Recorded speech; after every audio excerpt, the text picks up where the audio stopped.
in 2006, a neuroscientist named Owen published a landmark study in the journal Science looking at brain function in people who were in persistent vegetative state. Persistent vegetative state is a condition where a person has such severe brain damage that they show no sign of consciousness at all. It's basically a persistent deep coma. And it can go on for years.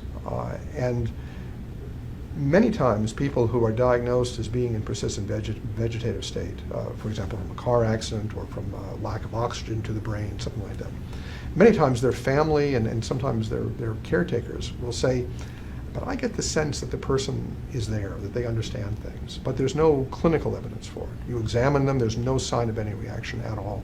And on scan, their brains are shrunken and obviously severely damaged. So Owen did a fascinating experiment. He used a technique called functional MRI imaging, which is an MRI machine that images changes in blood flow in the brain that seems to correlate with brain function. So if you're moving your arm, the part of your brain that involves moving your arm lights up on the functional MRI. If you're thinking about stuff, your frontal lobes light up, things like that. So what Owen did is that he took a woman who had been diagnosed for several years in persistent vegetative state from a car accident, who showed no sign at all of any awareness, deep coma, put her in the MRI machine and asked her questions through a little microphone and headset. He said, pretend that you're playing tennis, or imagine that you're walking across the room. He asked her to imagine all these things, and her brain kind of lit up in places. But you could say that, well, the brain lighting up doesn't mean she was understanding anything. It just meant maybe the sound coming into her ears was causing a reflex or something.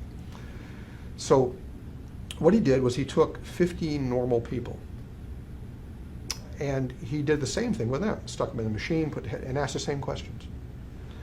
And then he asked neuroradiologists to look at the functional MRI images of this woman and the 15 normal people and see if you could tell a difference between the two. And they couldn't.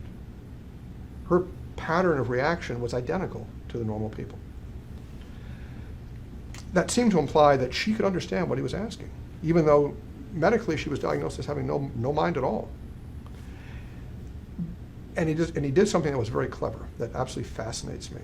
And he said, maybe the lighting up of areas in her brain and the lighting up of the areas in normal people's brains was not because of understanding, but was just because of the reception of the sound. And that it didn't really mean she understood.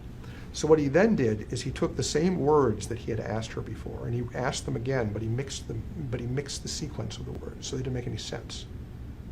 Walking, understand, pretend, room, across. So he took away the semantics and just left some syntax. And her brain stopped reacting, as did the normal controls.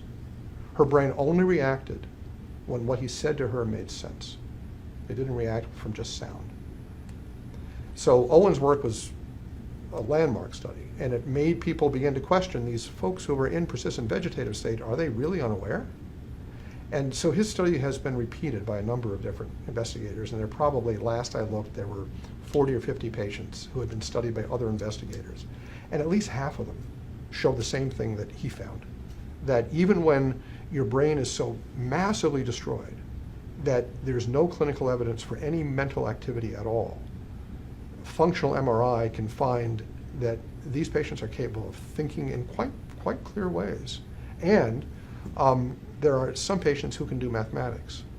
That is, that what some researchers have done is they will ask a person in persistent vegetative state to do simple math. What's 8 plus 6? And then give them different answers. And when you hit the right answer, the brain lights up. So very clearly, there are aspects of the mind that cannot be destroyed by severe brain damage. That's what Owen's work is showing us. It's showing us there are aspects of the mind that aren't connected tightly to the brain, that are immaterial.